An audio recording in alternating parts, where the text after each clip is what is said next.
On May 1st, we're going to present a Saturday forum for just 3 or 4 hours that Saturday to describe the changes that are occurring in Latin America, the movement in favor of a real democracy, which is to say, the Indians get to vote, the poor people get to vote, the campesinos get to vote, the peasants get to vote, however you describe them. It's time that the people of South America, other than the rich, other than those favored by the neoliberals and the CAFTA, NAFTA kinds of programs support. If the United States is to be the champion of freedom and democracy and justice that it claims, then it should be down there supporting democracy for everybody. When the Washington Post describes what's going on down there, they call it populism. Populism is the negative way of talking about democracy.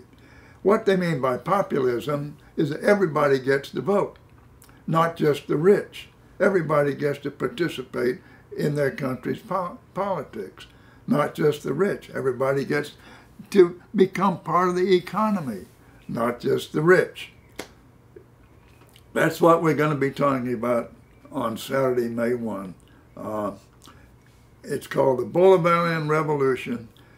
Hugo Chavez, whom I think is a hero, go read the book, Hugo, and learn what happened to him when the United States government, not 10 years ago, participated passively in an effort to assassinate Hugo Chavez.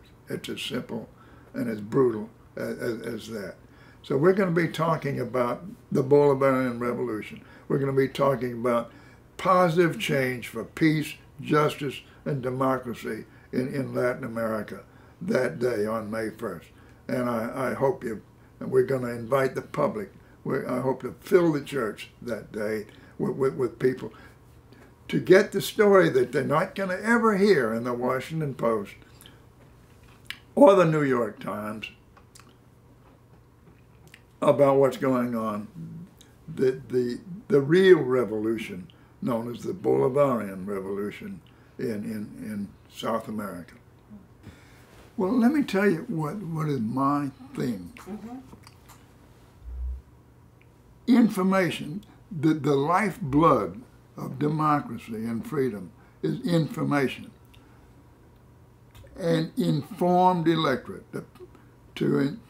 If the people of the United States, I believe this with all my heart, if all the people of the United States had access to the information, the kinds of things that we're going to do next Sunday, the informational programs that our church is involved in, if they could be made aware of the problems, the human problems of provision of the basic principles that the United States, that we consider those of the United States, which is, say, democracy and freedom and so on. If enough people were aware of the problems so that the number of informed Americans reach critical mass, then you would find a truer on-the-ground democracy right here in the United States of America. If you don't know what's going on, if you're deprived, deliberately deprived of information or provided with misinformation about human rights around the world and in the United States, then that mass of people they'll know for whom to vote.